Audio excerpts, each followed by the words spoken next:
এ বিয়ে করার পরে হালাল বউয়ের সাথে প্রেম জমে যাবে গেম। এ যুবক, তাহলে মোবাইলে প্রেম ভালোবাসা করা যাবে? বিয়ের আগে অবৈধ প্রেম ভালোবাসা করা জায়েজ না হারাম? এ বিয়ে করার পরে হালাল বউয়ের সাথে প্রেম জমে যাবে গেম। বোঝে না, পাগল। বিয়ের আগে ওটা প্রেমিকে গিফট টিপ দিয়ে ফকির হয়ে যায়, পরে আর একটা চাকরিজীবী দেখে বিয়ে করে নেয়, আর গাঞ্জা মদ খায় রাস্তাঘাটে ঘোরে। খবরদার, বিয়ের আগে কোনো প্রেম ভালোবাসা করা যাবে? পিতা মাতা পছন্দ করে বিয়ে দেবে যেখানে বরকত আছে। মুরব্বীদের দোয়া নিয়ে বিয়ে করার দরকার আছে না নাই? কোন কোন যুবক মা বাবার দোয়া নিয়ে বিয়ে করবে? হাত তোলো। অর্ধেক মানুষের মেধা নষ্ট করে দিয়েছে, কথা বলেন ঠিক কিনা?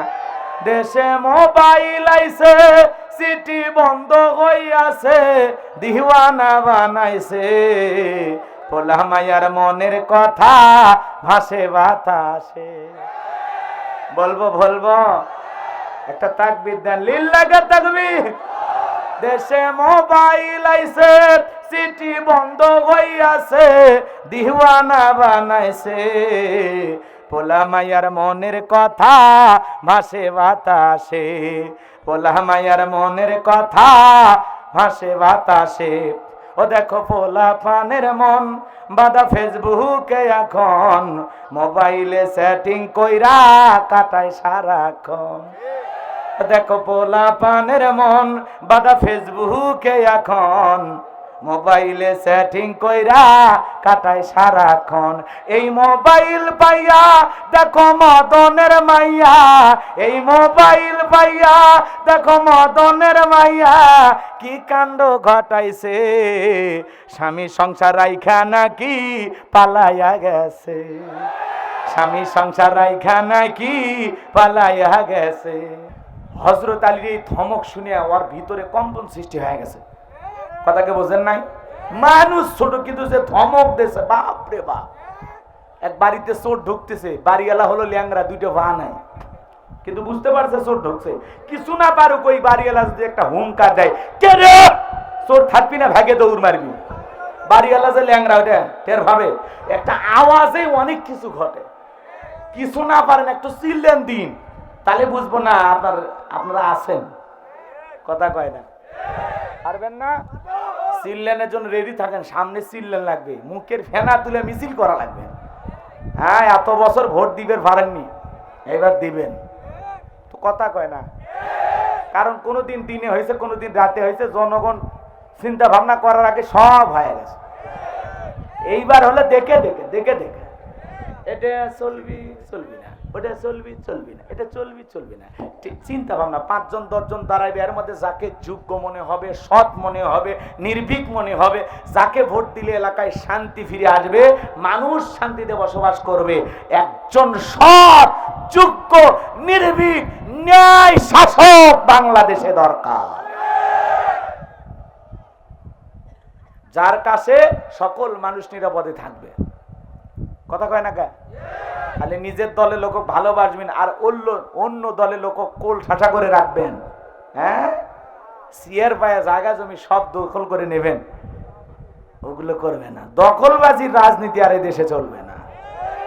কথা কয় না? কথা কয় না? নাকি আবার ওগুলো চলুক? তাহলে দোয়া করে নিয়ে আসি। কথা কয় না? হ্যাঁ, আর যদি বলেন না হুজুর দোয়া ঠোয়া কইরেন না, আমরা দেখি কাকে নির্বাচিত করা যায়, তাহলে একটু ভাবেন। ঠিক আছে তো? আমরা আছি ভাবনায় থাকা লাগবে। কষ্ট হচ্ছে? কি বলছিলাম? হযরত আলী বলতেছে, আমর খালি আয়, দাঁতটা পার হয়ে দেখা, বাপের বেটা হয়ে থাকলে খালি আয়। হযরত আলী আর আমর বাজা বাজা ভাব। পুরো ঘটনাটাকে আমি বলবো, কারা কারা শুনবেন? দুইটা হাত তুলে দেখান তো দেখি। লিল্লাহি তাকবীর। হাত নামান বাজান গো আমার। আমি গুনাহগার, যে কথা বলতে চাচ্ছিলাম, পুরো পৃথিবীর রাজত্ব পাওয়ার ক্ষমতা আল্লাহ তাআলা 4 জন বাদশাকে দান করেছিলেন। জোরে বলেন কয়জন? তাবারাকাল্লাযী বিয়াদিহিল মুলকু ওয়া হুয়া আলা কুল্লি শাইইন কাদির। মহামান্বিত সেই সত্তা যার হাতে সর্বময় কর্তৃত্ব, রাজত্ব পাওয়ার ক্ষমতা, তিনি হলেন সব বিষয়ের উপরে শক্তিবান। পুরো পৃথিবীর রাজত্ব পাওয়ার ক্ষমতা আল্লাহ পাক চারজন মানুষকে দিয়েছিলেন। এর মধ্যে দুইজন ছিল ইমানদার আর দুইজন ছিল কাফের। ইমানদার দুইজনের মধ্যে একজন হলো নবী সুলাইমান। আল্লাহু আকবার বলেন। যেই সুলাইমান আলাইহিস সালামকে আল্লাহ রাব্বুল আলামিন পুরো পৃথিবীর রাজত্ব পাওয়ার ক্ষমতা দান করেছিলেন। নবী সুলাইমানের রাজত্বের বিশাল এরিয়া। এ বাজান বলতে গেলে 2-3 ঘন্টা চলে যাবে। নবী সুলাইমানকে নিয়ে আজকে আমি আলোচনা করার সময় পাবো না। যেই নবী সুলাইমান পিপিলিকার ভাষা পর্যন্ত বুঝতে, বলেন আল্লাহু আকবার। আকাশের পাখি উড়ে গেলে তার কণ্ঠের আওয়াজ পর্যন্ত বুঝতেন, পশু প্রাণীর ভাষা বুঝতেন। আল্লাহ পাক বিশাল রাজত্ব নবী সুলাইমান আলাইহিস সালামকে দান করেছিলেন, বলেন আল্লাহু আকবার। তপ্পে চড়ে ভেসে যেতেন, আরে ডিজেল লাগতো না, পেট্রোল লাগতো না। আল্লাহু আকবার বলেন। আল্লাহ নবী সুলাইমান আলাইহিস সালামের বিশাল রাজত্ব আল্লাহ পাক দান করেছিলেন। তাহলে 1 নাম্বার নবী সুলাইমানকে আল্লাহ পুরো পৃথিবীর রাজত্ব দান করেছিলেন। আর 2 নাম্বার বাদশা জুলকারনাইনকে আল্লাহ পাক পুরো পৃথিবীর রাজত্ব দান করেছিলেন। এই বাদশা জুলকারনাইন 1 নয় 2 নয়, এই পৃথিবীর জমিনে 1600 বছর হায়াত পেয়েছিলেন, বলেন আল্লাহু আকবার। পৃথিবীর সূর্য উদয় হইতে সূর্য অস্তগামী পর্যন্ত, পূর্ব থেকে পশ্চিম পর্যন্ত পুরোটা পৃথিবীর ক্ষমতা আল্লাহ তাআলা তাকে দান করেছিলেন। তাকে আল্লাহ তাআলা একটা মজেদার ঘোড়া দান করেছিলেন। এই ঘোড়ায় চড়ে যখন পৃথিবী ভ্রমণের জন্য বের হইতেন, এক এক কদমে এই ঘোড়াটা হাজার হাজার মাইল পাড়ি দিত, বলেন আল্লাহু আকবার। সারাটা জীবন তিনি মানবতার কল্যাণে, মানুষের কল্যাণে, দেশের কল্যাণে, জাতির কল্যাণে জীবনে কাজ করে গেছেন, বলেন আল্লাহু আকবার। বাদশা জুলকারনাইনের সেই বাদশাহীর ঘটনাগুলো বলতে গেলে অনেক সময় লাগবে, এত সময় আমার হাতেও নাই। মাজান গো, সংক্ষিপ্ত কথা আপনাদের উদ্দেশ্যে বলে যায়। তাহলে 2 জন ইমানদার, একজন নবী সুলাইমান আর 2 নাম্বার বাদশা জুলকারনাইন। এই 2 জন ইমানদারকে আল্লাহ পাক পুরো পৃথিবীর রাজত্ব পাওয়ার ক্ষমতা দিয়েছিলেন। আর 2 জন কাফেরকে আল্লাহ পাক পুরো পৃথিবীর রাজত্ব পাওয়ার দান করেছিলেন। এর মধ্যে একজন জালেম শাসকের নাম ছিল বাদশা বখতেনাসর। জোরে বলেন কি নাম? আর একটু জোরে বলেন। এই জালেম বাদশা বখতেনাসরকে আল্লাহ রাব্বুল আলামিন পুরো পৃথিবীর রাজত্ব পাওয়ার ক্ষমতা দান করেছিলেন। লম্বা ইতিহাস, লম্বা ঘটনা, সংক্ষিপ্ত করে একটু বলা লাগবে। এই ঘটনার সাথে অনেক কিছুর মিল আছে, বলবো? বিরক্ত হবেন না বাজান গো আমার। এই বাদশা বখতেনাসরের আগমনের আগে আল্লাহ রাব্বুল আলামিন ওই জামানে একজন পয়গাম্বার পাঠিয়েছিলেন। সেই নবীর নাম ছিল দানিয়েল আলাইহিস সালাম। জোরে বলেন কি নাম? নবী দানিয়েল আলাইহিস সালাম ছিলেন। এ বাজান গো আমার, আল্লাহর নবী দানিয়েল আলাইহিস সালাম কওমের মানুষকে দাওয়াত দিতেন। দিনে দাওয়াত, সকালে দাওয়াত দেয়, সন্ধ্যায় দাওয়াত দেয়। কওমের মানুষ কোনো মতে ইসলাম ধর্ম গ্রহণ করে না। আল্লাহর নবী দানিয়েল ডেকে বলে, ও আমার কওমের মানুষেরা, ও আমার বনি ইসরাইলের উম্মতেরা, তোমরা কি ভুলে গেছো তোমাদের বাপ দাদা কৃতদাস ছিল, গোলাম ছিল। সেই গোলামের জীবন থেকে আল্লাহ পাক তোমাদেরকে মুক্ত করেছেন। বিদায় দাম্ভিকতা করো না, অহংকার করো না। আল্লাহ রাব্বুল আলামিন বলেন, ইয়া বানি ইসরাঈল যাকুরু নি'মাতিয়াল্লাতী আন'আমতু আলাইকুম ওয়া আন্নী ফাদ্দালতুকুম আলাল আলামিন। আল্লাহ নবী দানিয়েল দেখে বলে, এ বনি ইসরাঈলের উম্মতেরা, দাম্ভিকতা করো না, অহংকার করো না। তোমাদের বাপ দাদা কৃতদাস ছিল, মানুষের বাড়িতে গোলামি করত। সেই গোলামির জীবন থেকে আল্লাহ তোমাদেরকে মুক্ত করেছেন, স্বাধীনতা দান করেছেন। বিদায় এক আল্লাহর ইবাদত করো, আল্লাহ তাআলার কৃতজ্ঞতা আদায় করো, আল্লাহ তাআলার শুকরিয়া আদায় করো। খবরদার খবরদার, দাম্ভিকতা করো না, অহংকার করো না। পয়গাম্বর উম্মতের ডেকে বলে, নবী গো, পুরান দিলের গল্প শোনায় লাভ নাই। বাপ দাদা কি করেছিল আমরা জানতে চাই না। আমরা ভালো আছি, বেশ আছি, আমাদের কোনো সমস্যা নাই। আল্লাহর নবী দানিয়েল ডেকে বলে, শোনো, গাছের পূজা বাদ দাও, মাছের পূজা বাদ দাও, চন্দ্রের পূজা বাদ দাও, সূর্যের পূজা বাদ দাও, এক আল্লাহর ইবাদত করো। ডেকে বলে, পয়গাম্বর, তোমার কথা আমল করার সময় নাই। নবী যখন এইভাবে দাওয়াত দিতে লাগলেন, কোনো মতেই যখন জাতির মানুষ, বনি ইসরাঈলের উম্মতেরা, কওমের মানুষেরা কোনো মতেই দাওয়াত গ্রহণ করলেন না, আল্লাহর নবী দানিয়েল আলাইহিস সালাম সর্বশেষ ডেকে বলে, করে শোনো, কোন কওমের মানুষ, জাতির মানুষ যদি আল্লাহ রাব্বুল আলামিনের কাছ থেকে মুখ ফিরিয়ে নেয়, দাম্ভিকতা করে খোদাদ্রোহী হয়ে যায়, ওই কওমের মানুষের উপরে আল্লাহ তাআলা দুই ধরনের আযাব আর গজব পাঠায়। এক নাম্বার হলো আসমান জমিনের আযাব আর গজব দিয়ে আল্লাহ তাআলা তাদেরকে ধ্বংস করে দেয়, আর না হলে তাদের ভাগ্যে জালেম শাসক পাঠায়া দেয়। কথা বুঝেন না? এ ভাই, কি কথা ছিল?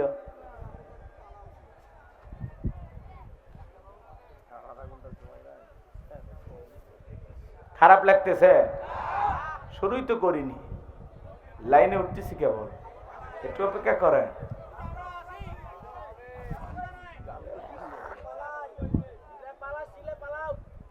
যুবকদেরকে তো বলছি একটু অপেক্ষা করো, তোমাদের জন্য আসে আসে কথা কয় না কেন? আসে না? হ্যাঁ, চলেন সামনের দিকে। আমার ভাইয়েরা, যে কথা বলতে চাচ্ছিলাম, আল্লাহ নবী দানিয়েল আলাইহিস সালাম যখন বললেন কোন জাতির মানুষ যদি দাম্ভিকতা করে, অহংকার করে, খোদাদ্রোহী হয়ে যায়, কয় ধরনের আযাব গজব আল্লাহ পাঠায়। এক নাম্বার হলো আসমান জমিনের আযাব আর গজব দিয়ে আল্লাহ তাআলা ধ্বংস করে দেয়, আর না হয় তাদের ভাগ্যে জালেম শাসক পাঠায়া দেয়। কওমের মানুষ এই কথা শোনার পরে, এত বড় হুমকি পাওয়ার পরেও, এ কঠিন সতর্ক বার্তা পাওয়ার পরেও তারা ইসলাম ধর্ম গ্রহণ করলো, নবীর দাওয়াত মেনে নিল না। কোন মতেই দাওয়াত যখন গ্রহণ করলেন না, আল্লাহ তাআলা তখন ওই বনী ইসরাইলের উম্মতের উপরে জালেম শাসক বাদশা বখতে নাসরকে পাঠায়া দিল। এই বাদশা বখতে নাসর ক্ষমতার চেয়ারে বসার পরে প্রত্যেকটা এলাকা থেকে ধন দৌলত টাকা পয়সা যা আছে সব লুটপাট করে নিতে লাগলো। এক নাম্বার কি করছে? লুটপাট করা শুরু করছে। দুই নাম্বার, এলাকায় যা সুন্দরী মহিলা ছিল সব সুন্দরী মহিলাকে নিয়ে গেল। এই জন্য দেখেন না, বাতিলেরা যখন ছিল নায়িকাদের চয়েস করে কাছে নিয়ে যায়, সেলফি তুলত। কথা কয় না? ওই যে টাকলা মুরা মাইকে ফোন দিল, কল রেকর্ড ফাঁস হয়ে গেল, নেতৃত্ব চলে গেল। কথা কয় না কে? কত নেতা নায়িকাদের সাথে মদের ভাটি জমাইতো। নেতা যদি মদ খায় আর মাতাল যদি জনগণের শাসক হয়, ওই নেতার হাত ধরে জনগণ গন্তব্যস্থান পর্যন্ত পৌঁছাতে পারবে না। কারণ মাতাল যদি ড্রাইভার হয়, গাড়ি যখন তখন খাদে পড়ে জীবন। এই জন্য ওরাও 41 সাল পর্যন্ত যেতে পারল না। বুঝেন? জনগণকে বলে আমি 70 রাকাত তাহাজ্জুদ পড়ি, আবার সিগারেটও টানে।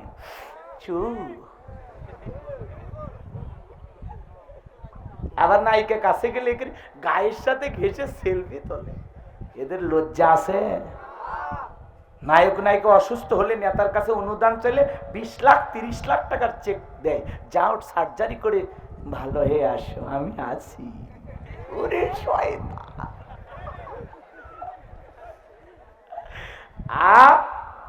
আলেম ওলামা যদি অসুস্থ হয়, কেউ টাকা দিছে? চলচ্চিত্রের কোন অভিনেতা যদি বিশেষ কোন বড় ধরনের রোগে আক্রান্ত হয়, তাদেরকে বিশেষভাবে দান করা হইতো, বিশাল টাকা, 10 লাখ 20 লাখ টাকার চেক দিত। একটা চলচ্চিত্র নির্মাণ করার জন্য বাংলাদেশে তথ্য সম্প্রচার মন্ত্রী যারা ছিল, এরা একটা বরাদ্দ দিত, একটা সিনেমা করতে 60 লাখ 70 লাখ টাকা দিয়ে দিত। এই টাকা ওর বাপের টাকা। কা ওই টাকা ওই জায়গায় দেওয়া লাগবে কেন? সিনেমা বানানোর জন্য কিসের টাকা দেওয়া লাগবে? মসজিদ মাদ্রাসা বানানোর জন্য টাকা চাইলে দেও না, এর কথা কয় না কেন? আর ওরা সিনেমা বানানোর জন্য টাকা দিত, নায়ক নায়িকা অসুস্থ হলে চিকিৎসার টাকা দিত। অসুস্থ মানুষের চিকিৎসা সেবা করা ভালো, অন্য মানুষ করবে। রাষ্ট্রীয় তহবিল থেকে দিয়ে কি শুরু করছো?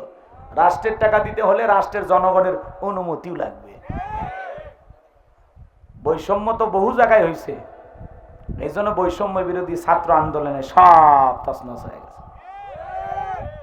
অনেক দল চেষ্টা করেছিল, পারে নাই। আল্লাহ সামান্য ছাত্রদের মাধ্যমে কি বিশাল একটা পতন ঘটাইয়া দিল। ওরা আগের দিন রাতেও ভাবতে পারেনি। কথা কন না কেন? যে জামাত শিবিরকে নিষিদ্ধ করে একটু মানে মাঠে একটু খেলাটা উল্টো দিকে চালাইতে চাইছিল, যে জামাত শিবির নিষিদ্ধ করলে মানে একটা আন্দোলন হবে, তখন জঙ্গি করে সবগুলো গুলি মেরে শেষ করুন। কিন্তু জামাত কি ছিল, চুপচাপ ছিল।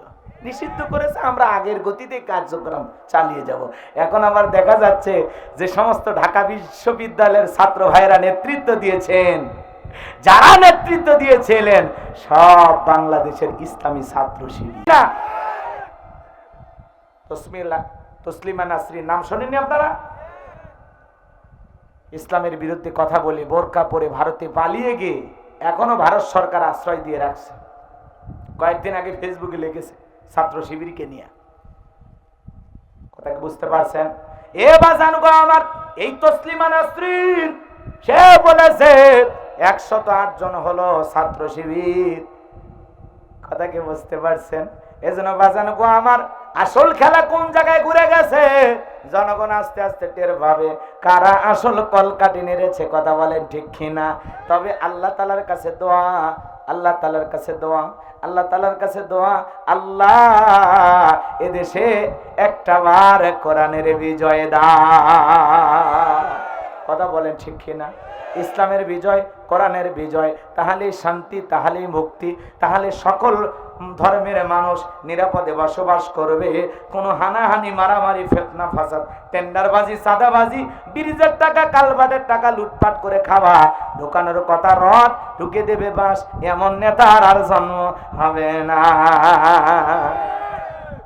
দুর্নীতি মুক্ত বাংলাদেশ করতে চাইলে কোরআন সুন্নাহর বিকল্প কোন পদ্ধতি খোলা, সবাই মিলেমিশে দেশ গড়তে হবে। আল্লাহ কবুল করেন। একটু চিল্লায় বলেন আমিন।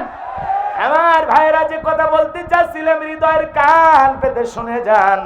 জালেম বাদশা বখতে নাসর শুধুমাত্র টাকা পয়সা লুটপাট করে নিলে এমনটা নয়, বিনা অপরাধে ওই দেশের হাজার হাজার মানুষকে জেলখানায় বন্দি করলো। কথা বলেন ঠিক কিনা? খানকা থেকে জেলখানায় বন্দি করেছে কে? আওয়ামী লীগ, কে বিএনপি, কে জাতীয় পার্টি, যত দলের লোক আছেন। আমার কথাগুলো একটু দিল দিয়ে শুনবেন। আমি কিন্তু খুব সুন্দরভাবে আপনাদেরকে উদ্দেশ্য করে কথাগুলো বলতেছি, এমনটা নয়। গভীর মনোযোগ দিয়ে শুনবেন বাজান গো আমার। আল্লাহর নবী দানিয়েল সাল্লাম সহ ৭০,০০০ উম্মতকে এই জালেম বাদশা বখতে নাসর জেলখানায় বন্দি করলো। কথাকে বোঝেন নাই? জালেমেরা যখন জুলুম করতে চায়, কে অপরাধী কে নিরপরাধী এটা দেখে না, সবাইকে পাইকারি দরে গ্রেফতার করে। কথা বলেন ঠিক কিনা? সামনে দিকে যাই বাজান গো আমার। আল্লাহর নবী দানিয়েল এইবার জেলখানায় ডেকে বলে, কই গেল তোমাদের দাম্ভিকতা, কই গেল টাকা, কই গেল সুন্দরী নারী, কই গেল তোমাদের অহংকার? আমি তো এই দিনের ভয় তোমাদেরকে দেখাইছিলাম, হয় আল্লাহ আসমান থেকে আযাব পাঠাবে, না হয় জালেম শাসক ঘাড়ে চাপায়া দিবে। এই দিনের ভয় তো আমি তোমাদেরকে দেখাইছিলাম। আজকে দেখো আমার কথা সত্য প্রমাণিত হয়েছে কিনা। উম্মতেরা ডেকে বলে, নবী গো আপনার কথা দিবালোকের মতো সত্য, আর এত তাড়াতাড়ি ফলে যাবে আমরা বিষয়টা বুঝতে পারি নাই। নবী গো যা করেছি ভুল করেছি, আর ভুল করতে চাই না। এখন থেকে আর গাছের পূজা করব না, চন্দ্রের পূজা করব না, এখন থেকে এক আল্লাহর ইবাদত করব। আপনি যা বলবেন আমরা তাই শুনব, কিন্তু আপনার কাছে একটাই অনুরোধ, এই জেলখানা থেকে মুক্ত করার ব্যবস্থা করে দেন। আল্লাহর নবী দানিয়েল ডেকে বলে, শোনো, রাত্রি যখন 12টা পার হয়ে যাবে, সত্যি যদি তোমরা তাওবা করে আল্লাহর পথে ঈমান আনো, যদি তোমরা ফিরে আসতে চাও, তোমাদেরকে নিয়ে আমি রাত 12টার পরে আল্লাহ তাআলার কাছে দোয়া করব। এইবার বাজান সবাই ঘুমের মধ্যে চলে গেল। রাত 12টার পরে আল্লাহর নবী দানিয়েল আল্লাহু আকবার বলে ডাক দিয়েছেন। জেলখানা থেকে ৭০,০০০ উম্মত ঘুম থেকে জাগ্রত হয়ে তারা আল্লাহু আকবার বলে ডাক দিয়েছেন। এইবার সবাই কাকুতি মিনতি সহকারে সিজদায় লুটিয়ে পড়লেন, কাঁদতে লাগলেন আল্লাহর কাছে। আল্লাহর নবী দানিয়েল আলাইহিস সালাম হাত তুলে দোয়া করে বলে, আল্লাহ আমার কওমের মানুষেরা ভুল বুঝতে পেরেছে, তারা আর গুনাহের কাজ করবে না, অপরাধের কাজ করবে না, শিরিক করবে না, আর পূজা করবে না। এখন থেকে তারা একমাত্র আপনার ইবাদত করবে, আপনার গোলামি করবে। আল্লাহ গো আপনি আমার উম্মতদেরকে মাফ করে দেন। নবী যখন কওমের মানুষের জন্য কেঁদে কেঁদে দোয়া করতেছেন, মনে রাখবেন মায়ের যেমন সন্তানের প্রতি মায়া মহব্বত ভালোবাসা থাকে, একজন নবীর অন্তরেও উম্মতের জন্য তার চাইতে বেশি মহব্বত ভালোবাসা থাকে। আল্লাহ নবী দানিয়েল দোয়া করতেছেন। আসমানের মালিক আল্লাহ দিকে বলে, নবী দানিয়েল দোয়া মঞ্জুর হয়ে গেছে, আর কান্নাকাটি করতে হবে না। আমি আল্লাহ দোয়া কবুল করে নিয়েছি, ওয়াসির এই বাদশা বক্তে নাসরের জেলখানা থেকে মুক্ত করার ব্যবস্থা আমি আল্লাহ করে দেব। বলেন আল্লাহু আকবার। এইবার বাদশা বক্তে নাসরকে আল্লাহ পাক ঘুমের ঘরে এমন একটি মারাত্মক স্বপ্ন দেখা দিয়েছে, ওই স্বপ্ন দেখা মাত্রই জালেম বাদশা বক্তে নাসর ঘুম থেকে চিৎকার মেরে উঠছে।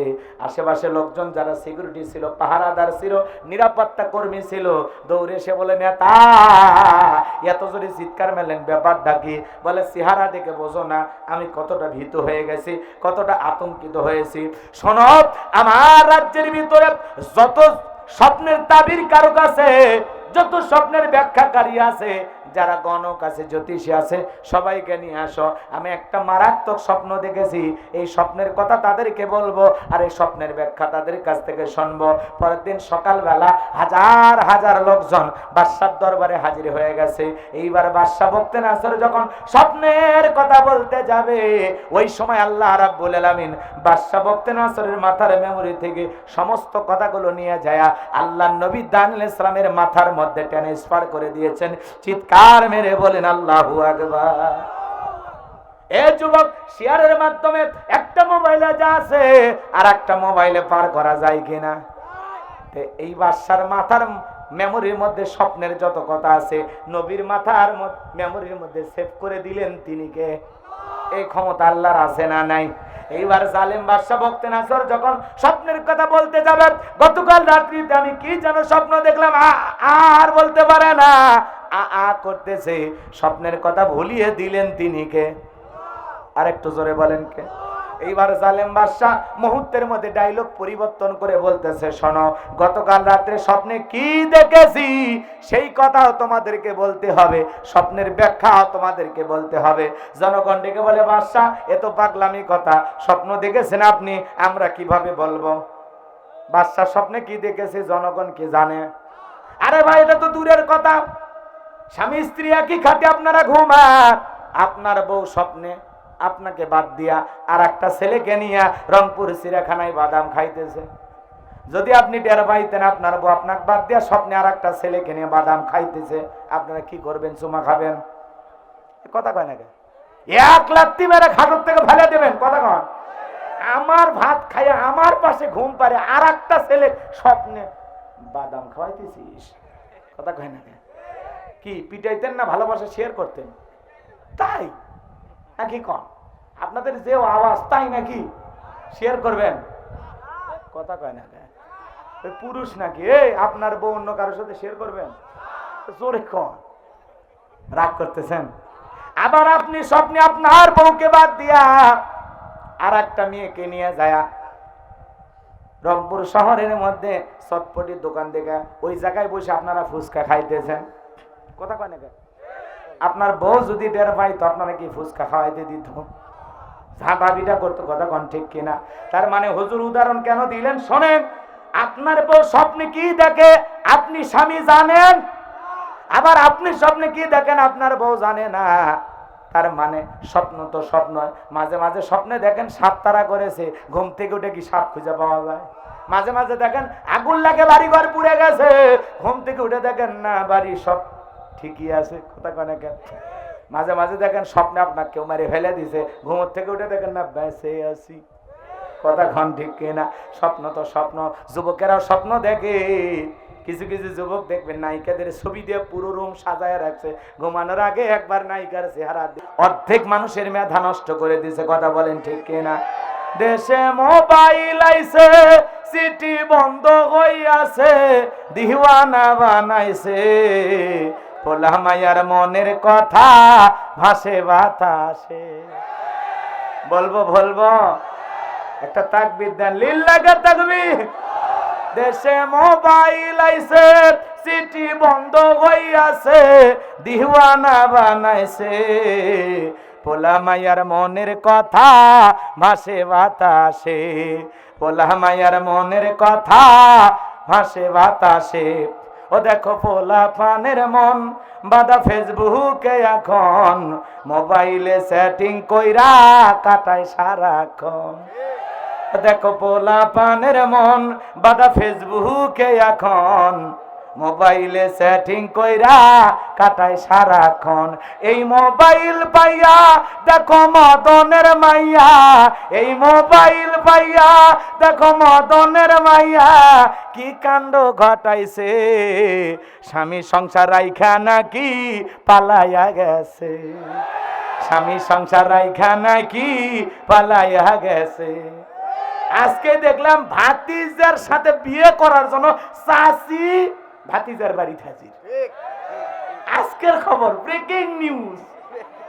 প্রেমের টানে বৃদ্ধ চাচি যুবক ভাতিজার বাড়িতে হাজির। এর কারণে লজ্জা নাই ভাই।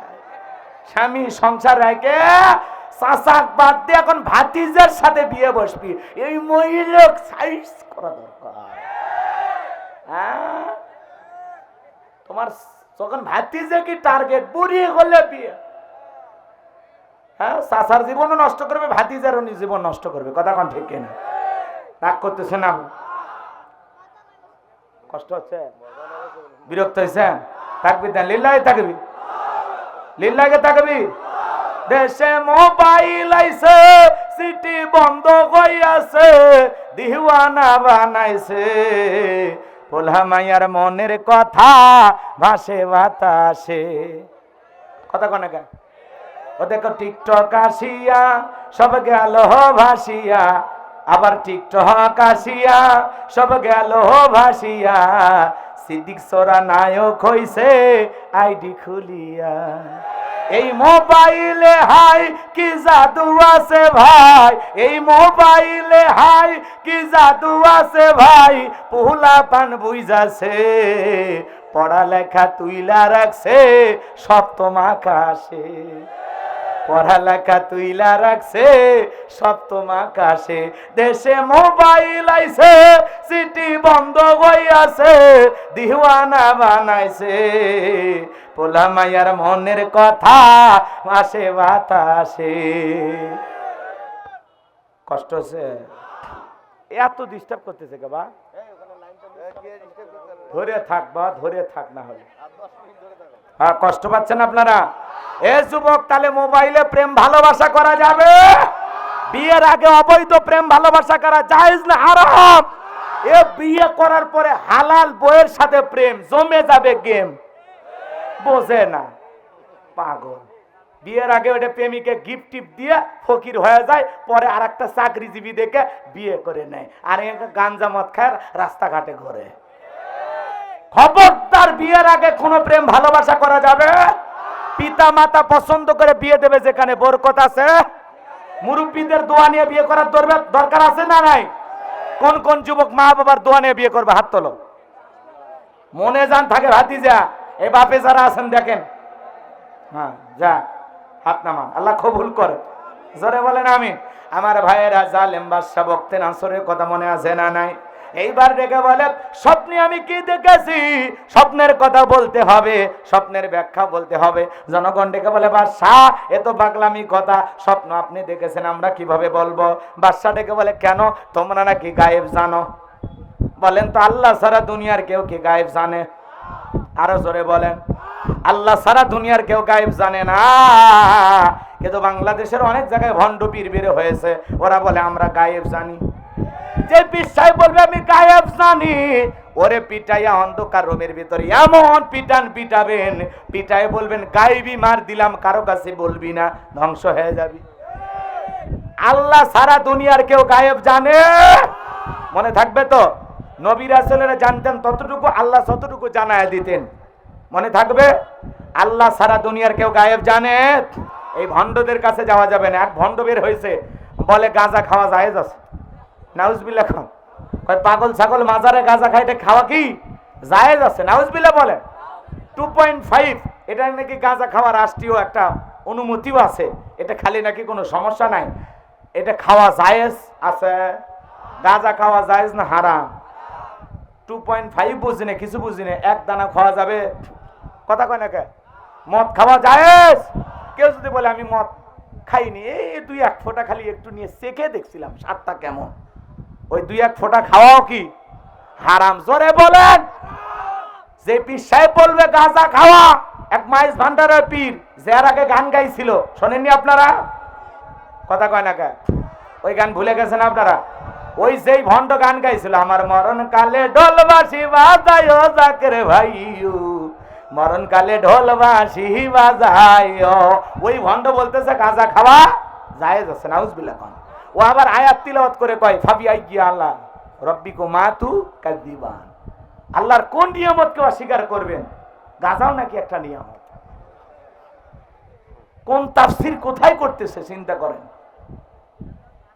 আল্লাহ তাআলা সূরা রহমানের ভিতরে বেশ কয়েকবার এই আয়াত কারিমা ব্যবহার করে আল্লাহ তাআলা কি বুঝাইলেন আর আল্লাহর এই পাগল কি কয়। আল্লাহর কোন নিয়ামতকে অস্বীকার করবেন? আল্লাহ নাকি ওইটা বলছে।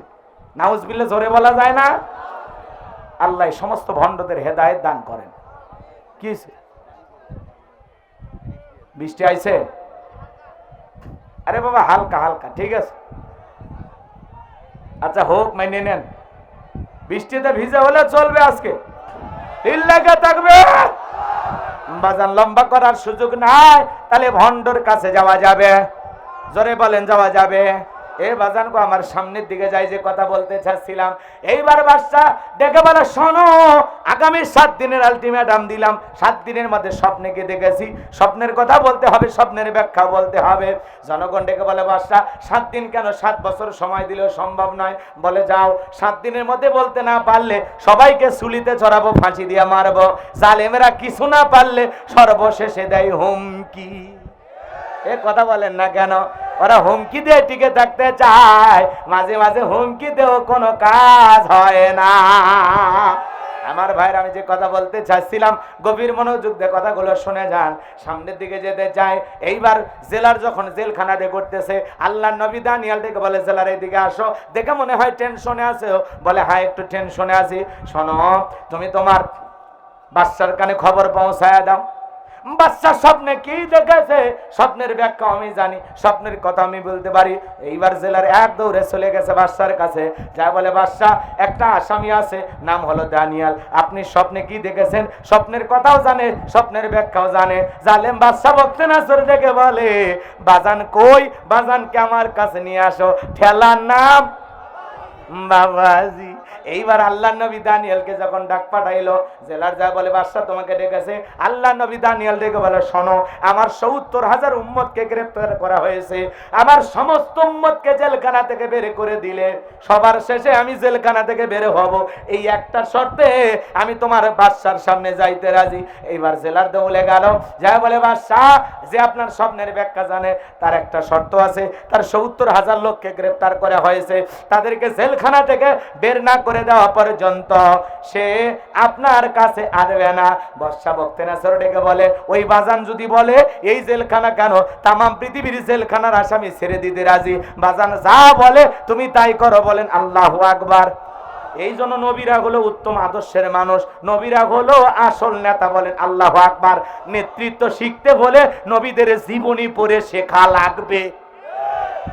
দেখেন কত মহব্বত, কত নেতার পিছনে আমরা মিছিল করতে যাই, অমুক ভাই তমুক ভাই, নেতা বাসি এক খান, ট্যাবলেট খান, ট্যাবলেট খান, কথা কয় না কে?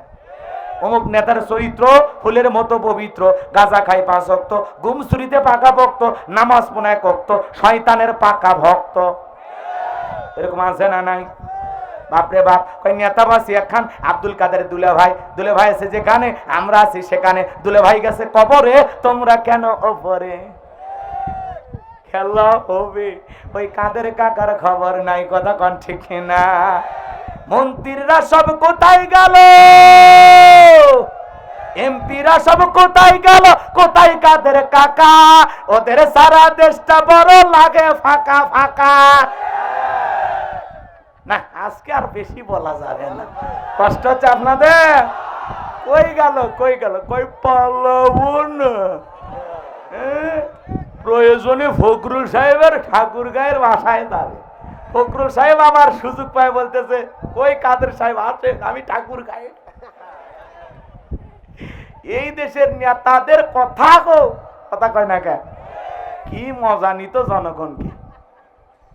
আমরা পালাবো না, কই আপনি এই মানুষটা দেখতে আমার অনেক দিন, মানে এটা বিনোদনের নেতা ছিল। স্মার্ট বাংলাদেশ মঞ্চ ভাঙ্গে শেষ। কথা কন, মোবাইল কে দিয়েছে? আপনাদের বইয়ের কে দিয়েছে? হ্যাঁ রে, এরা বলে মোবাইল কিনে দিছে। কত বড় বাটপারি, নিজের টাকা দিয়ে মোবাইল কিনলাম আর ওরা নাকি মোবাইল দিছে। তো যাই হোক, ভাগ্যিস ভালো আর কিছু দাবি করেনি, নাকি কন? কষ্ট হচ্ছে আপনাদের? লিল্লাহি তাকবীর।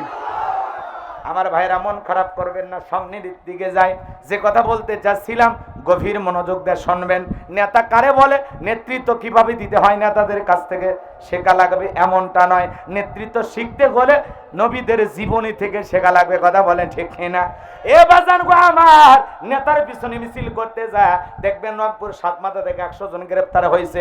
নেতার তো মামু খালুর অভাব নাই, সকালে জেলখানা ঢোকে বিকেলে বের হয়। কিন্তু ওই গরিব রিক্সা চালক, ভ্যান চালক নেতার মহাব্বতে মিছিল করতে যায় বছরের পর বছর জেলখানায় থাকে, ওর বউ বাচ্চা না খায়া থাকে, নেতা খবরও নেয় না। এমন নেতার পিছনে স্লোগান দেওয়া যাবে? যেই নেতা বলবে আমার একটা কর্মী জেলখানায় থাকা অবস্থা আমি নেতা বের হব না, যেই নেতা আপনি বিপদে পড়লে আপনার বউ বাচ্চার খবর নেবে, ছেলে মেয়ের পড়াশোনার খরচ চালাবে, আপনি মারা গেলেও আপনার পরিবারের পাশে দাঁড়াবে, এমন নেতা আর পিছনে থাকার দরকার আছে না? না, সামনের দিকে যাইবা জানবো। আমার যে কথা বলতে চাচ্ছিলাম গভীর মনোযোগ দিয়ে শুনবেন। এইবার আল্লাহর নবী দানিয়েল সাল্লাম 70,000 উম্মতকে ছেড়ে দেওয়া হলো। সবার শেষে আল্লাহর নবী জেলখানা থেকে বের হলেন, জালেম বাদশার দরবারে প্রবেশ করবেন। কিন্তু ওই দরবারে ঢোকার একটা নিয়ম ছিল, যত মানুষ ঢোকে মাথা নত করে ঢোকা লাগে। আল্লাহর নবী কি কোনো জালেমের কাছে মাথা নত করতে পারে? দেহটাকে আটোসাটো করে কৌশল করে মাথাটাকে উঁচু করে আল্লাহর নবী যখন বাদশার দরবারে প্রবেশ করলেন, এই দৃশ্য দেখে জালেম বাদশা বক্তে নাসর ডেকে বলে, যত মানুষ ঢোকে মাথা নত করে ঢোকে, তুমি কেন মাথা নত করলা না? আল্লাহর নবী দানিয়েল ডেকে বলে, বাদশা আপনার স্বপ্নের কথা যে আমার মাথার মেমোরির মধ্যে সেভ করে দিয়েছে, তার অর্ডার হলো তাকে ছাড়া অন্য কারো কাছে মাথা নত করা যাবে না। আমি যদি মাথা নত করতাম, সে যদি আপনার মতো আমার মাথা থেকে স্বপ্নের কথা ভুলিয়ে দিত, আপনিও টেনশনে মরতেন, আমাকেও মেরে ফেলে দিতেন। আল্লাহর নবী দানিয়েল সাল্লাম সুন্দর একটা জবাব দিলেন, বলেন আল্লাহু আকবার। এইবার বাদশা বলতেন আসর চেয়ার থেকে উঠলেন, আল্লাহর নবী দানিয়েল সাল্লামকে চেয়ারে বসায়া দিলেন, আর দিয়ে বলে, বাজান এইবার তুমি স্বপ্নের কথা আর স্বপ্নের ব্যাখ্যাটা বলো। আল্লাহর নবী এইবার বলবে, আপনারা কি একটু শুনবেন? কারা কারা শুনবেন দুইটা হাত তুলে দেখান। লিল্লাহি তাকবীর, লিল্লাহি তাকবীর, লিল্লাহি তাকবীর। হাত নামান বাজান। তাহলে দুইটা কথা বাকি আছে, সময় আমি পাবো কিনা আমি জানি না, আমি কয়েকটা মিনিট আপনাদের কাছে চাই। কারণ হলো আর একটা আয়াতে কারিমা তিলাওয়াত করেছি, তার একটু সামান্য একটু হক আদায় করার সুযোগ দেবেন তো? কষ্ট হচ্ছে আপনাদের? তাহলে 1 নাম্বার আল্লাহ বলেন, তাবারাকাল্লাযী বিয়াদিহিল মুলকু ওয়া হুয়া আলা কুল্লি শাইইন কাদির। মহামান্বিত সেই সত্তা যার হাতে সর্বময় কর্তৃত্ব, রাজত্ব পাওয়ার ক্ষমতা, তিনি বলেন সব বিষয়ের উপরে শক্তিমান, সব বিষয়ের উপরে একমাত্র ক্ষমতাবান। বলেন আল্লাহু আকবার। আল্লাহর চাইতে বড় ক্ষমতাধর কে? তাহলে সকল ক্ষমতার একমাত্র মালিক কে? আকাশ আর জমিনে আল্লাহর চাইতে বড় ক্ষমতাধর আর কেউ? এই বিশ্বাস অন্তরে থাকার দরকার আছে না নাই? যারা বলবে ক্ষমতার উৎস জনগণ, এটা একটা ভুয়া কথা। আপনাকে পাম দিয়ে ফুলাই, ক্ষমতার উৎস কে? আরো জোরে বলেন। আপনার আমার কাছে কিছু নাই, সব পাওয়ার সব ক্ষমতা একমাত্র আল্লাহ তাআলার হাতে। কথা বলেন ঠিক কি না? আমার ভাইরা, সেই আল্লাহ রাব্বুল আলামিন বলতেছেন, আল্লাযী খালাকাল মাউতা ওয়াল হায়াতা লিয়াবলুয়াকুম আইয়ুকুম আহসানু আমালা ওয়া হুয়াল আজিজুল গফুর। আমার আল্লাহ রাব্বুল আলামিন বলেন, আল্লাযী খালাকাল মাউতা ওয়াল হায়াতা, যিনি সৃষ্টি করেছেন মৃত্যু আর জীবন। এই পৃথিবীর কোন নেতার সাহস আছে মৃত্যু আর জীবন সৃষ্টি করার? এই দুনিয়ার কোন শাসক কি পারবে একজন মৃত মানুষকে জীবিত করতে? যারা বন্দুকের নল দিয়ে 1423 জন এই দেশের শিশু থেকে কিশোর পর্যন্ত, বৃদ্ধ পর্যন্ত হত্যা করে বিদায় করেছে, ওরা কি আবু সাঈদের মতো একটা জীবন ফিরিয়ে দিতে পারবে? মুগ্ধের জীবন ফিরিয়ে দিতে পারবে? নাইদের জীবন ফিরিয়ে দিতে পারবে? ছাদে খেলা করতে গেছিল 6 বছরের একটা কন্যা শিশু, ওর জীবন কি ফিরাই দিতে পারবে? হেলিকপ্টার দিয়ে গুলি করেছে আর বলে আমরা দিয়েছিলাম পানি।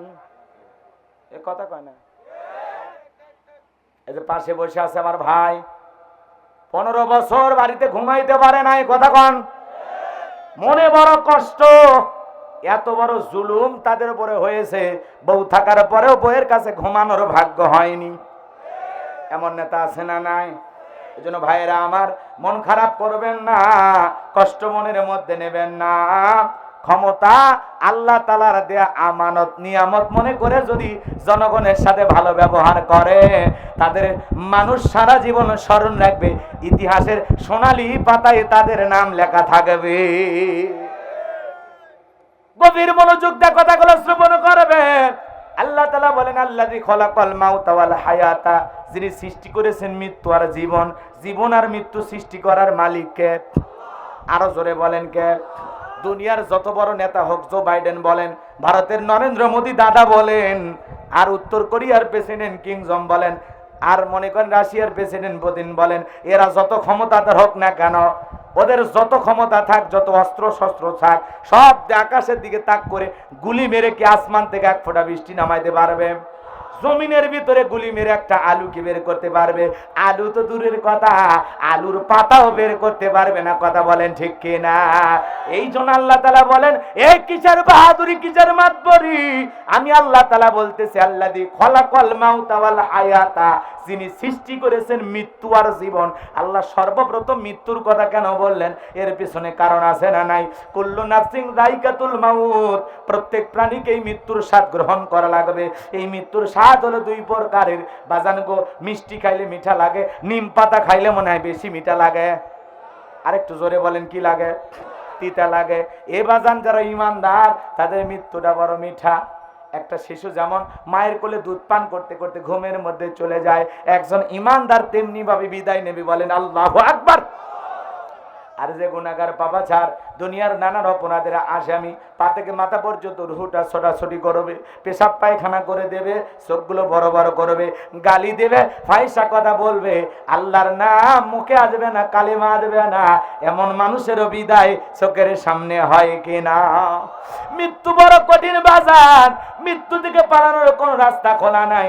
আইনামা তাকুনু ইদরিকুমুল মাউত ওয়ালাউ কুনতুম ফি বুরুজিম মুশাইয়াদা, সূরা নিসার 78 নম্বর আয়াত। আল্লাহ দেখে বলেন, যেখানে থাকো, যে অবস্থায় থাকো, মৃত্যু তোমাদেরকে ধরবেই, মৃত্যু থেকে পালানোর কোনো রাস্তা খোলা নাই। এই জন্য আল্লাহ বলেন, আল্লাযী খলাকাল মাউতা ওয়াল হায়াতা, যিনি সৃষ্টি করেছেন মৃত্যু আর জীবন, লিয়াবলুয়াকুম আইয়ুকুম আহসানু আমালা, আমি আল্লাহ পরীক্ষা করে দেখব আমলের দিক দিয়ে কার আমল কত বেশি উত্তম, কার আমল কত বেশি সুন্দর। আল্লাহ তাআলা পরীক্ষা করে দেখবেন এই দুনিয়ার জিন্দেগিতে কোন বান্দার কত বেশি সুন্দর আমল। আমাদের আমল সুন্দর করার দরকার আছে না নাই? যার আমল যত বেশি ভালো, তার আখিরাত তত ভালো। যার আমল যত বেশি খারাপ, আখিরাত তার জন্য হয়ে যাবে বরবাদ, কথা বলেন ঠিক কি না? একটু মনোযোগ দিয়ে শোনেন বাজান গো আমার, আমাদের নেক আমল করা লাগবে, উত্তম আমল করে বিদায় নেওয়া লাগবে। আল্লাযী খলাকাল মাউতা ওয়াল হায়াতা, আল্লাহ সর্বপ্রথম মৃত্যুর কথা কেন বললেন? কারণ আছে। এই দুনিয়াতে দাদা আসছে, বাবা আসছে, বাবার পরে আমি আসছে, আমার পরে আমার সন্তান আসছে, কিন্তু বাজান সর্বপ্রথম আল্লাহ মৃত্যুর কথা কেন বললেন? এই দুনিয়াতে আসার একটা সিরিয়াল আছে, যাওয়ার কিন্তু কোনো সিরিয়াল নাই।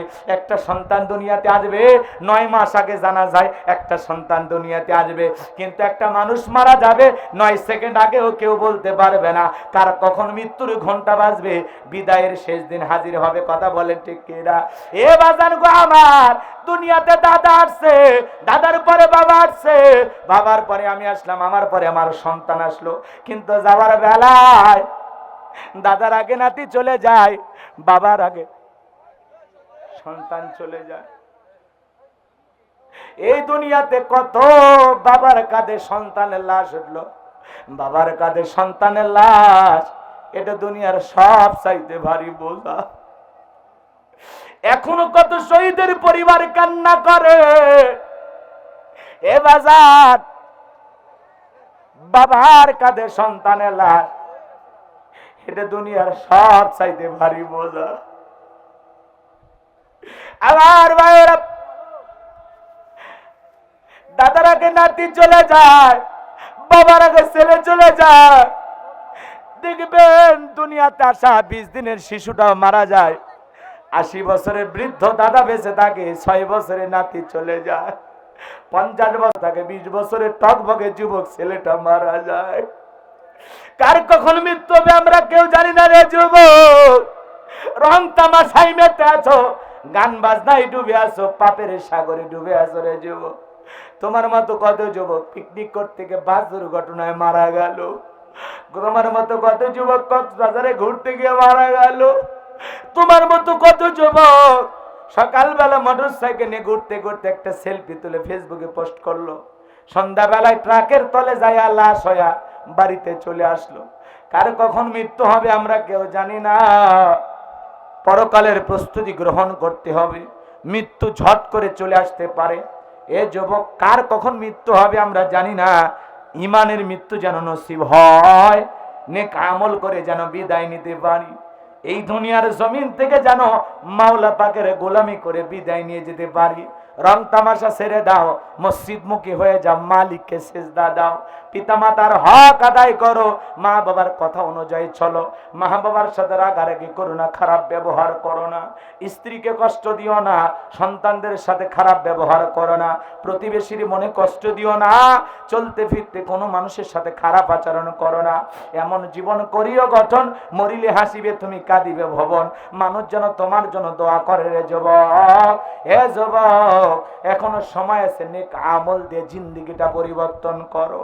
আজকে তুমি আমি যদি মারা যাই, ওই 3.5 হাত কাফনের সাদা কাফনে মোড়াইয়া, চকলেটের মতো মোড়াইয়া মসজিদের খাটিয়াতে তুইলা রে যুবক, ওই অন্ধকার কবরে রেখে আসবে, দেখার জন্য কেউ যাবে না রে যুবক। এই জন্য তোমাদেরকে বলে যা, এ কলিজার টুকরা যুবক, মালিকের গোলামি ছাড়া যাবে না রে যুবক। মৃত্যু যখন তখন চলে আসবে, এই জন্য নেক আমল করা লাগবে। লিয়াবলুয়াকুম আইয়ুকুম আহসানু আমালা। আল্লাহ বলেন আমি পরীক্ষা করে দেখব কার আমল কত বেশি উত্তম, কার আমল কত বেশি সুন্দর। মৃত্যু থেকে পালান করা যাবে না।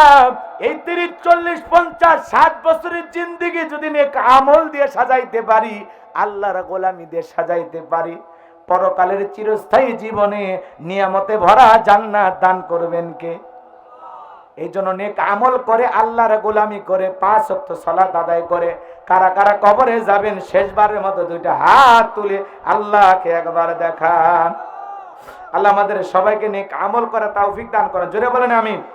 আরেকটু জোরে বলেন আমিন। হাত নামান যুবক রে, মৃত্যুর যন্ত্রণা বড় কঠিন। মৃত্যু নিয়ে যদি আলোচনা করি 2-2.5 ঘন্টা শেষ হবে না। আল্লাহর নবী ইদ্রিস আলাইহিস সালামকে জিজ্ঞাসা করা হয়েছিল, ও আল্লাহর নবী ইদ্রিস, মালাকুল মউত আপনার বন্ধু, দুনিয়ার জমিনে আপনার একবার মৃত্যু হয়েছিল, মৃত্যুর যন্ত্রণা আপনার কাছে কেমন মনে হয়েছিল? আল্লাহর নবী ইদ্রিস আলাইহিস সালাম ডেকে বলে, জানতু ছাগলের গা থেকে চামড়া খসাইলে ছাগলের যেমন কষ্ট হয়, তার চাইতে মৃত্যুর যন্ত্রণা আমার কাছে বেশি কষ্টকর মনে হয়েছে। এই যদি হয় মৃত্যুর যন্ত্রণা একজন নবীর, আপনার আমার মৃত্যুর যন্ত্রণা কত কঠিন হতে পারে। আল্লাহর নবীর ইন্তিকালের পূর্বের ছোট্ট একটা ঘটনা আপনাদেরকে বলে যায়। নবীজি অসুস্থ, একবার হুঁশ ফিরে আসে, আবার বেহুশ হয়ে যায়। হযরতে ফাতেমা ওয়াজুরের চোখের পানি ছেড়ে দিয়া কান্না করেন। নবী ডেকে বলে, মা ফাতেমা, তোর চোখের পানি আমি সহ্য করতে পারি না রে মা, আয় আয় আয় আমার কাছে আয়। নবীজির চোখের পানি ফাতেমা সহ্য করতে পারতেন না, আবার ফাতেমার চোখের পানি আমার নবী সহ্য করতে পারতেন না। আমার নবী ডেকে বলে, ফাতেমা আয় মা, তোর কানটা আমার মুখের কাছে লাগায় দে রে মা। বিশ্বনবী কি যেন বললেন, হযরতে ফাতেমার কান্না বন্ধ হয়ে গেল। আম্মা জান আয়েশা ডেকে বলে, আমার মেয়ে ফাতেমা, তোমার আব্বাজান কি এমন বলেছে মা, যার কারণে তোমার কান্না বন্ধ হয়ে গেল? হযরতে ফাতেমা ডেকে বলে, মা, আমার বাবা বলেছেন বাবার ইন্তিকালের পরে সর্বপ্রথম বাবার সাথে আমার দেখা হবে। এ ভাইরা আমার, জিবরাইল দরজায় ডাক দিয়ে বলেন, নবী আল্লাহ তাআলা আপনাকে সালাম পাঠিয়েছেন। নবীজি সালামের জবাব দিলেন। জিবরাইল বলেন, নবী আপনার শরীরের অবস্থাটা কেমন আল্লাহ জানতে চায়। আল্লাহ সব জানেন, তারপরে বন্ধুর প্রতি ভালোবাসাটা কেমন ছিল। নবী বলে, জিবরাইল আগের চাইতে শরীরটা অনেক ভালো, আমি কিছুটা সুস্থতা বোধ করতেছি।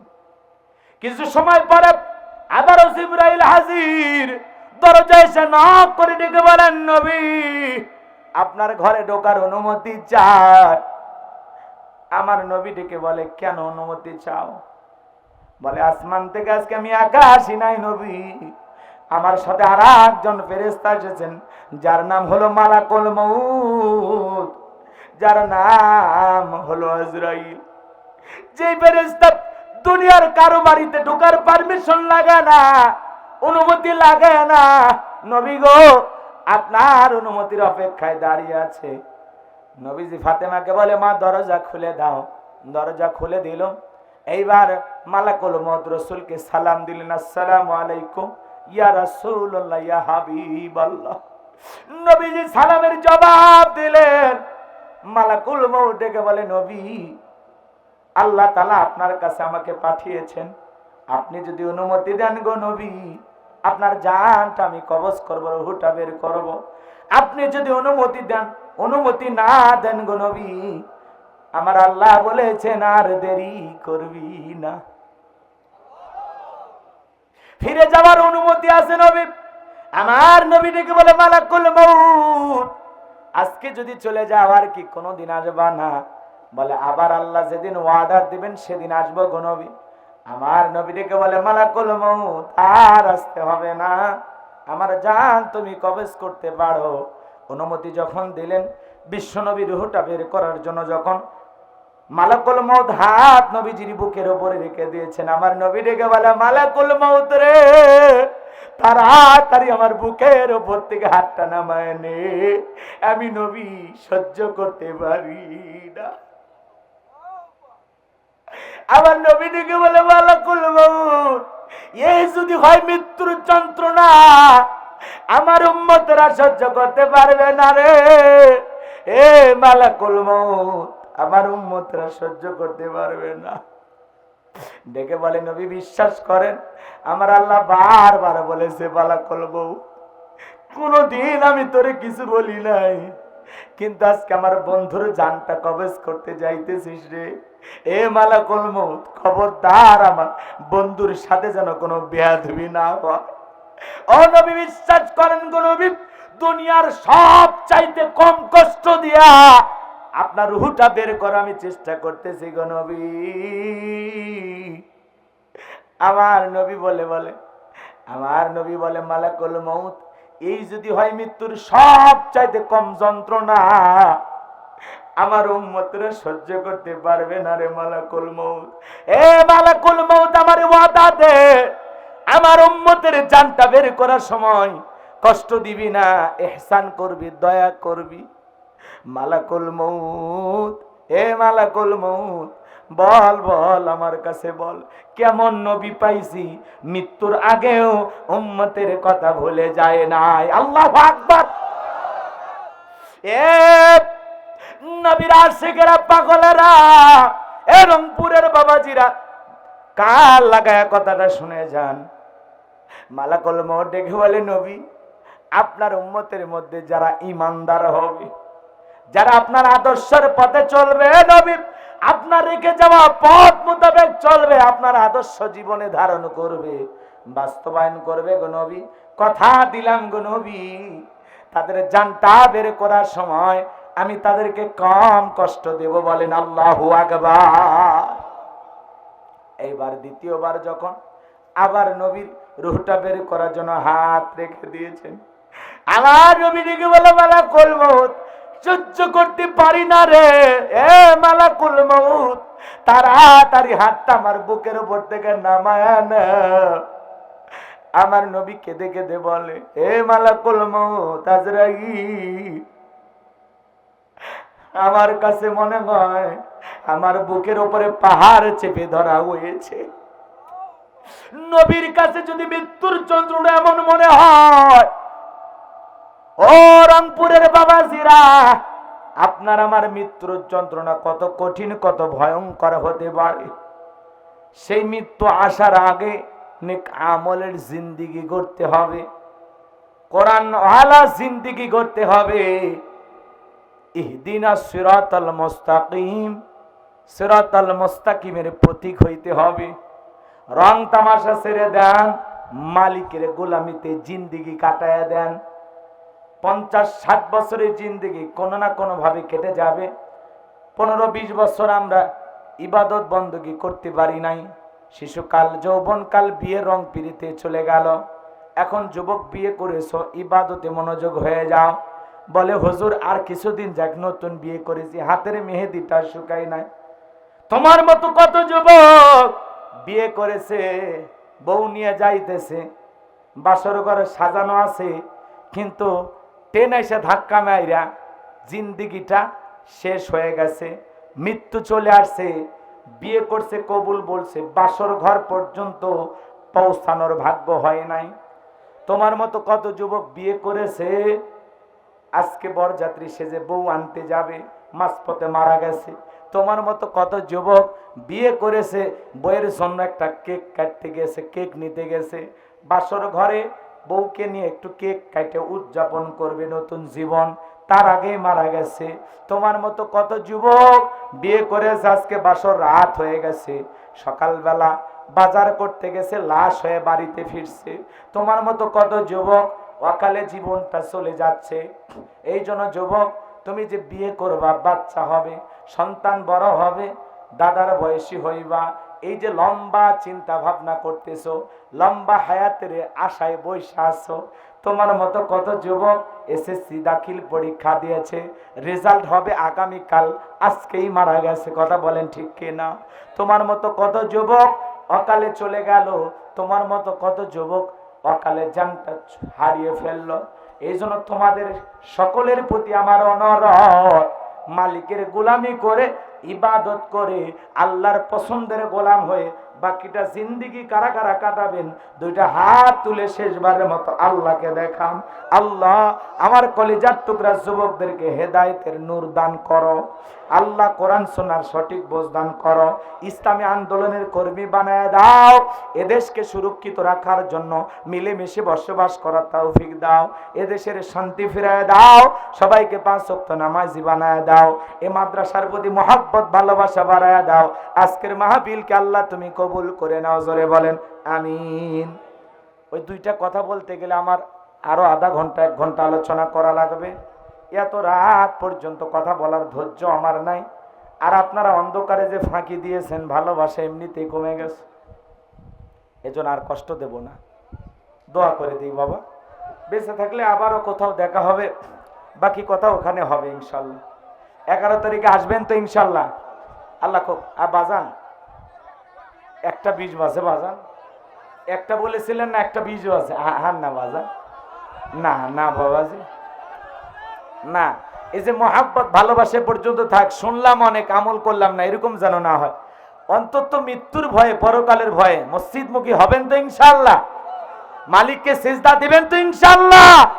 মাথা নত হবে তো ইনশাল্লাহ? এই মাথা নত করেন, মালিক মর্যাদা বাড়ায় দিবে, সম্মান বাড়ায় দিবে। আল্লাহর গোলামির ভিতরে তৃপ্তি খোঁজেন, ভালো লাগা খোঁজেন, মহাব্বত খোঁজেন, জীবনটা পরিবর্তন হয়ে যাবে। বক্তা শ্রোতা, ওটা অনেক সময় লাগবে।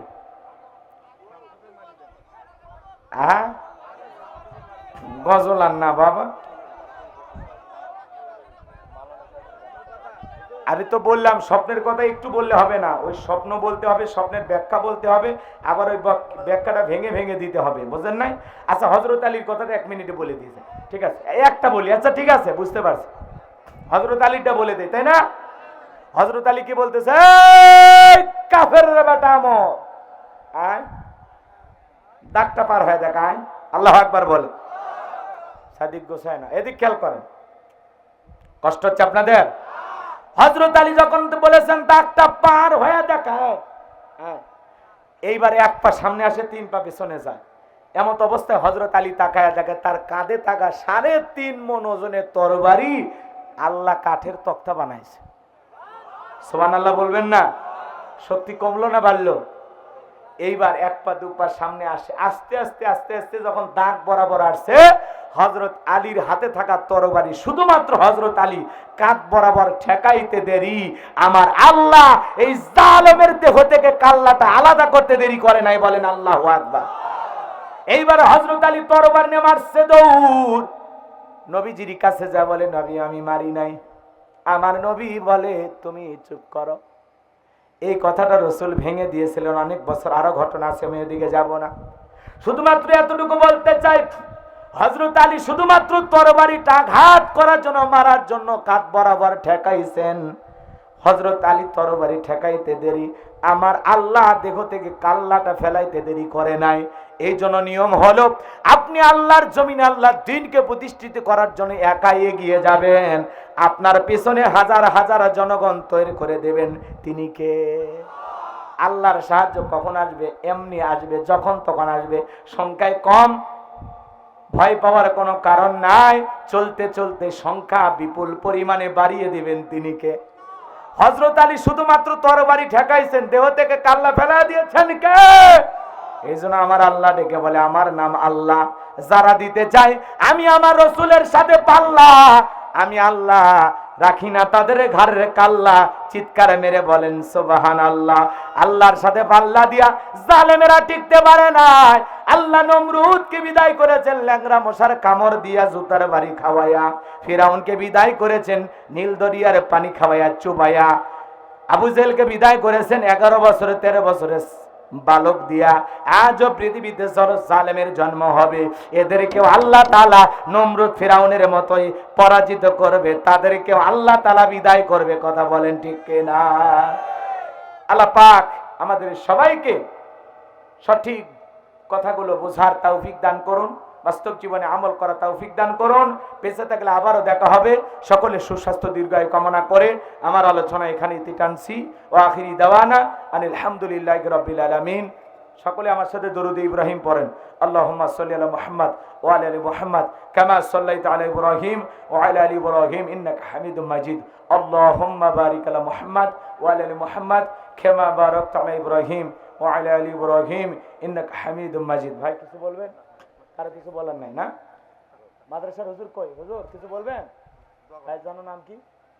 আব্দুর রউফ ভাই। এই মাদ্রাসার পাশে থাকবেন তো ইনশাআল্লাহ? আল্লাহ কবুল করেন, আল্লাহুম্মা আমিন।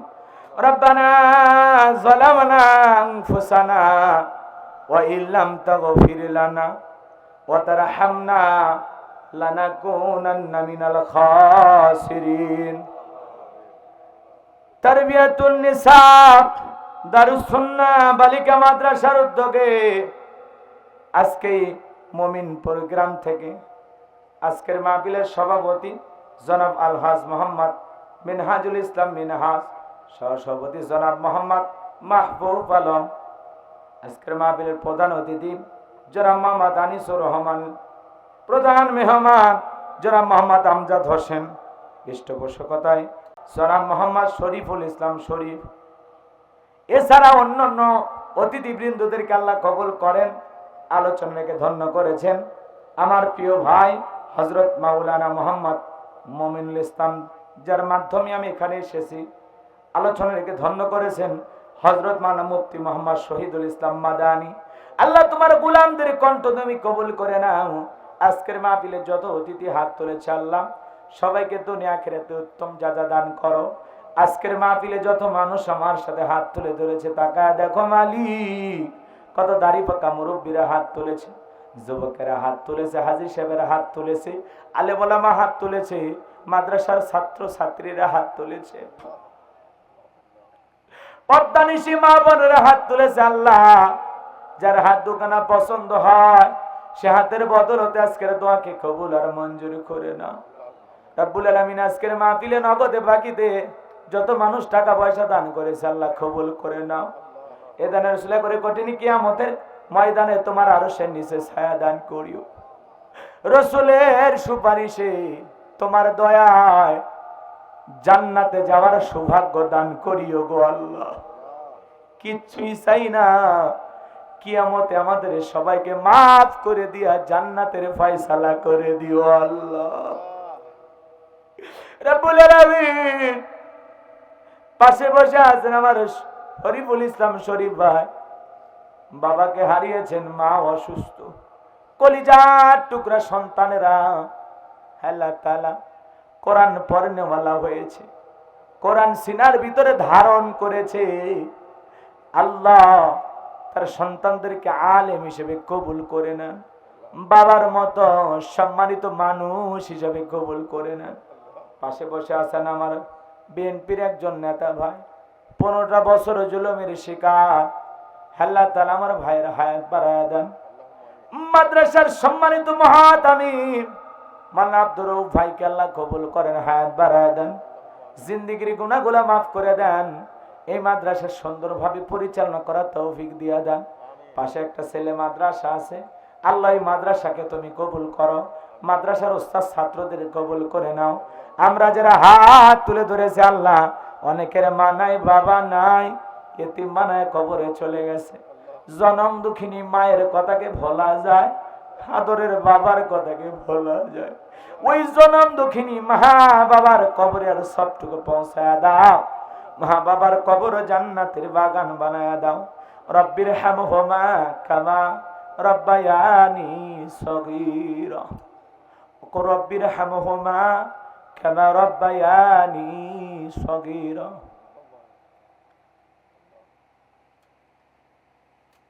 রব্বুল আলামিন পিতা মাতা যাদের বেঁচে আছে সুস্থতার সহিত নেখায়েত দান করো। হে রব্বুল আলামিন, আত্মীয়স্বজন পাড়া প্রতিবেশী যারা কবরে চলে গেছে মাফ করে দাও। তামাম পৃথিবীর মুসলিম উম্মাহকে হেফাজত করো। ফিলিস্তিনের মুসলমানদেরকে আল্লাহ বিজয় দাও, ভারতের মুসলমানদের বিজয় দাও, পাকিস্তানের মুসলমানদের বিজয় দাও, বাংলাদেশকে আল্লাহ তাআলা ইসলামের জন্য কবুল করো। এদেশের মসজিদ মাদ্রাসা কবুল করো, হক্কানে ওলামা ইকরামদের কবুল করো। এদেশের শান্তি ফিরায় দাও, সবাই মিলে মিশে বসবাস করতে পারি আল্লাহ তৌফিক দিয়ে দাও রব্বুল আলামিন। আল্লাহ এদেশের উপরে খাস রহমত বরকত নাজিল করো, এদেশের আসমান জমিনের বরকতের দরজাগুলো খুলে দাও। আল্লাহ কত শাসন ব্যবস্থা দুনিয়াতে আছে গো আল্লাহ, কোরআন দিয়ে সমাজটা চলতেছে, রাষ্ট্রটা চলতেছে, এমন দৃশ্য জীবনে একবার দেখার সুযোগ করে দিও আল্লাহ। এ দেশকে ইসলামের জন্য কবুল করে নাও আল্লাহ, সবাইকে ইসলামী আন্দোলনের কর্মী বানায় দাও।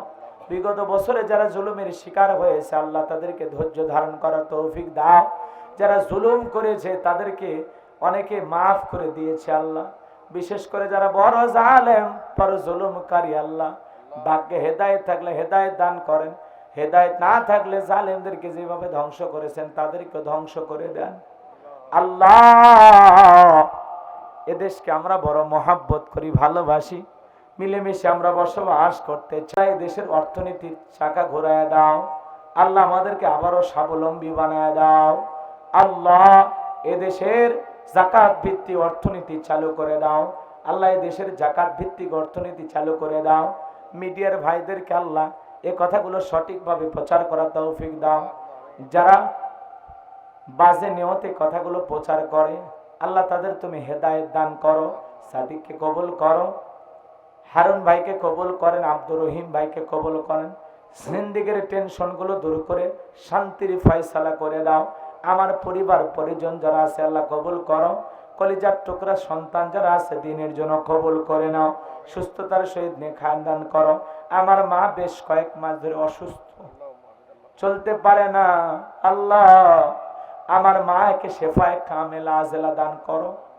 আমার প্রিয় ভাইয়ের মা অসুস্থ, শরীফুল ইসলাম শরীফ ভাইয়ের মাকে শেফায়ে কামেলা আজেলা দান করো। অনেকে দোয়া চেয়েছেন আল্লাহ, সকলের দোয়াগুলো কবুল আর মঞ্জুর করো।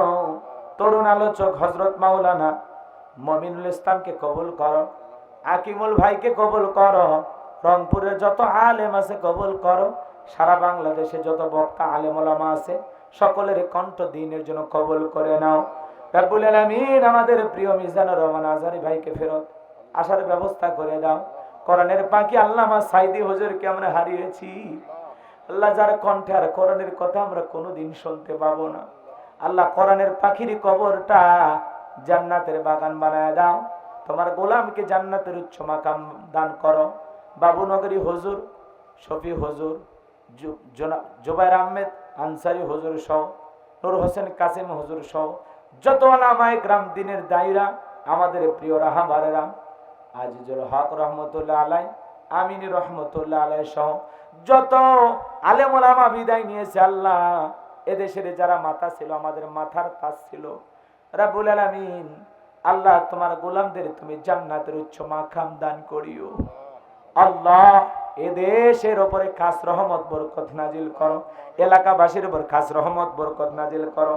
যে মানুষেরা কষ্ট করে দূর দূরান্ত থেকে কোরআনের কথা শোনার জন্য আমার কলিজার টুকরা যুবকেরা, বাবাজিরা, মা বোনেরা ছুটে এসেছে, সবাইকে নিরাপদে বাড়ি পর্যন্ত পৌঁছার তৌফিক দান করুন। সবাইকে আপনার রহমতের চাদরে আবৃত করুন। আল্লাহ জীবনে কোনোদিন রংপুরবাসীর সাথে যদি দেখা না হয়, এটাই যদি জীবনে শেষ দেখা হয়, আল্লাহ আমাদের সবাইকে জান্নাতের সিঁড়িতে পরিচয় করায় দিও। লাইটিং মাইটিং পোস্টার ব্যানার ডেকোরেটরের ভাইরা সহ যারা মাহফিল বাস্তবায়ন করেছে, আল্লাহ সবাইকে দুনিয়া আখিরাতের উত্তম জাযা দান করো। ইসলামী নেতৃবৃন্দ, প্রশাসনের ভাইদেরকে আল্লাহ ইসলামের বন্ধু বানায় দাও। আল্লাহ এদেশের শান্তি ফিরায় দাও। আল্লাহ এদেশের শান্তি ফিরায় দাও। আমি গুনাহগার একটা মাদ্রাসা করেছি, মাদ্রাসায় নূরে মদিনা। আমার মাদ্রাসায় 65 জনের মতো ছাত্র। আল্লাহ তার মধ্যে 24 জন এতিম আর গরিব, যারা সম্পূর্ণ ফ্রি, থাকা খাওয়া চিকিৎসা পোশাক সম্পূর্ণ ফ্রি। আল্লাহ আমার মাদ্রাসাকে তুমি কবুল করে নাও। মাদ্রাসার ওস্তাদ ছাত্রদের কবুল করো। মাদ্রাসার পাশাপাশি একটা মসজিদ বানাবো, গণকবরস্থান বানাবো। তোমার গোলামের স্বপ্নগুলো তুমি জিন্দেগিতে বাস্তবায়ন করার সুযোগ করে দিও। হ্যাঁ আল্লাহ তাআলা কিছুই চাই না মালিক,